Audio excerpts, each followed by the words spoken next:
Good morning. Here's our news to 6:33. Calgary fire investigators need your help as they try to piece together what sparked a massive inferno at a condo under construction in the Beltline over the weekend. Specifically, they are hoping to collect video and pictures from anyone who was in the area of 17th Avenue and Center Street on Saturday just before the noon hour. While investigators already have a lot of photos and video, they are really interested in anything taken when the fire first began. If the fire started in one particular area, that can really help you determine the cause as well. If there was a fire that started in multiple areas, that points you in a different direction. So it's really important that we get any early pictures or video that people have of the fire. And if you have any video or images, you can email them to brad.mcdonald@calgary.ca. Calgary police are concerned drug traffickers seem to be stockpiling guns. A 3-month-long investigation ending this week with raids at 5 homes in Temple, Kingsland, McEwen, and the Beltline. Inside, police finding guns, ammunition, drugs, and $270,000 cash. The Guns and Gangs unit seizing 3 semi-automatic rifles, 2 handguns, and a shotgun. The reality is we've seen in Calgary many times before that drug traffickers and firearms is a recipe for extreme acts of violence that puts the whole community at risk. And the challenge is we're getting to a point now where we're seeing firearms more and more often at warrants such as this. It's becoming so commonplace, in fact, that when we execute warrants like these, if we don't find the gun, we presume we haven't looked hard enough yet. Charges have been laid against 6 people. The Canadian soldier killed in a so-called friendly fire incident in Iraq is due to return home today.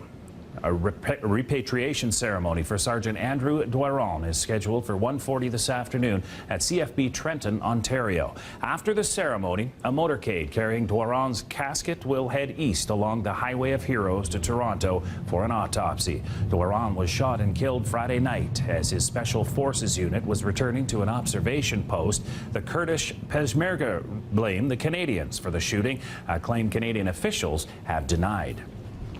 The Kurds that we work with in that region have a far better idea of what took place there. And so what we'd like to do is we'd just like to kind of tone it down a little bit and see what the coalition investigation team and our 2 investigation teams come up with. Our troops followed all of the established protocols that they have for several months in these kinds of training missions. They were well within the rules of engagement. The opposition is demanding answers about Canada's mission in Iraq. The defense minister declined to answer a question from the NDP on the total number of Canadian Forces members currently in combat situations in Iraq.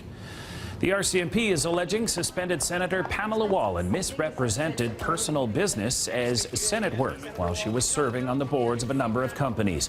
The allegations are made in documents filed yesterday seeking a court order forcing the companies to produce all documentation related to her expenses. The Mounties allege expenses were filed for corporate board meetings and even a personal medical appointment in Toronto, blaming an administrative oversight in not filing those expenses with the companies. Her lawyer says Wallin has already reimbursed the Senate more than $150,000.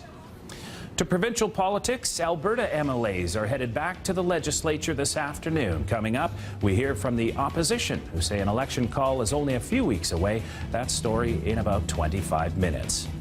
We're getting a look at the world's largest container ship. The MSC Oscar is on its maiden voyage. You see it here heading into the port of Felixstowe, the UK's busiest container terminal. The ship is huge. It can hold more than 19,000 of those large rectangular shipping containers. It's the latest to come out on top in the fierce competition of shipping lines to build the biggest ships.